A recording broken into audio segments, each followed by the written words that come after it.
Assalamualaikum. Halo teman-teman, kami dari kelompok 9 akan menyampaikan materi tentang dampak dan penanggulangan pencemaran lingkungan lewat video pembelajaran berikut. Let's go!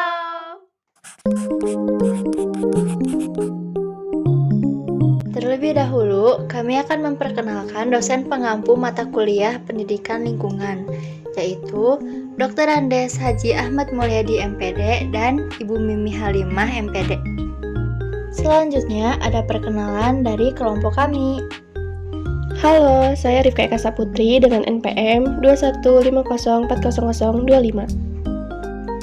Hai, saya Fania Artanti Ruskandi dengan NPM 215040027. Oke, kita kembali ke materi.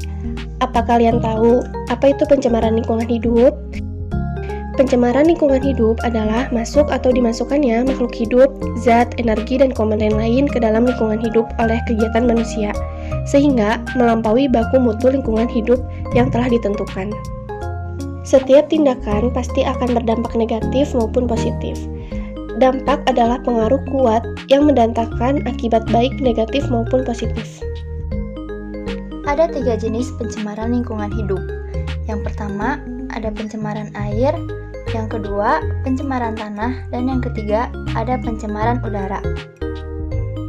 Pencemaran air adalah masuknya bahan pencemar atau polutan yang dapat berupa gas, bahan-bahan terlarut, dan partikulat ke dalam air yang mengakibatkan kualitas air menurun.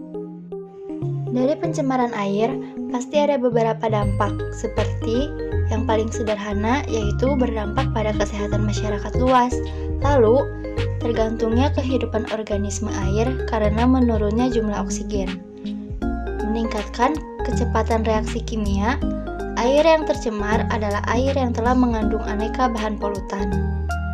Lalu, mengganggu kehidupan makhluk hidup, baik yang berada di darat maupun di dalam air. Dan mengganggu kesuburan tanah. Air yang tercemar jelas akan mengganggu kesuburan tanah.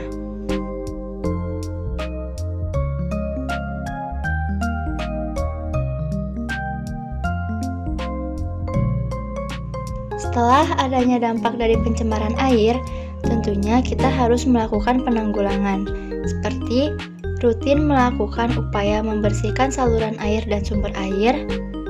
Limbah-limbah industri sebelum dibuang harus dinetralkan terlebih dahulu.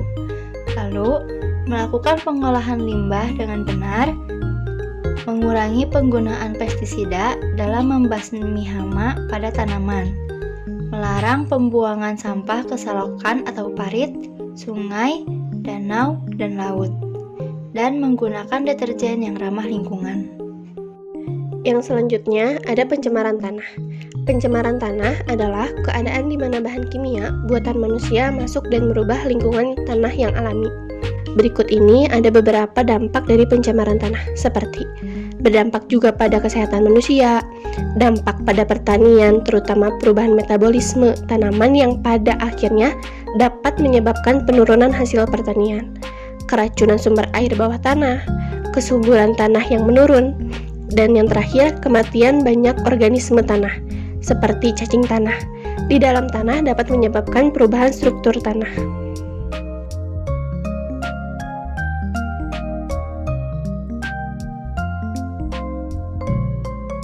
Upaya penanggulangan seperti reduce, mengurangi pemakaian bahan-bahan pencemar.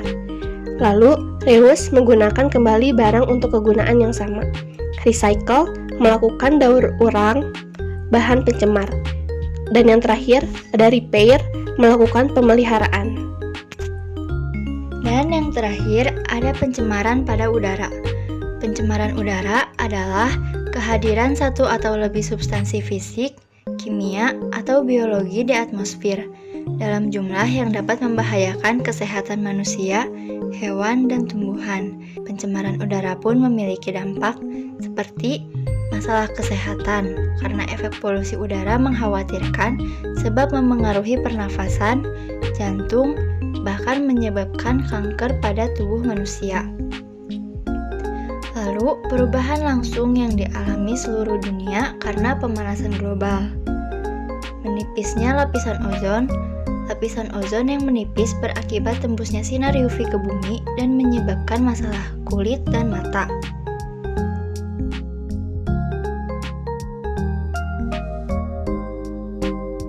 Setelah kita mengetahui dampak daripada pencemaran pada udara, upaya penanggulangan yang harus kita lakukan seperti ikut berpartisipasi dalam gerakan penghijauan, tidak membakar sampah di perkarangan, segera mematikan kompor jika proses memasak sudah selesai, menanam tanaman di perkarangan, tidak melakukan penebangan pohon, ikut memelihara taman kota, mengurangi penggunaan transportasi bermotor, dan hemat energi.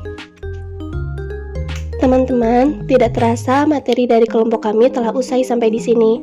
Kami memohon maaf apabila ada kesalahan dalam penulisan dan pembuatan video ini. Sekian dari kami dan sampai jumpa.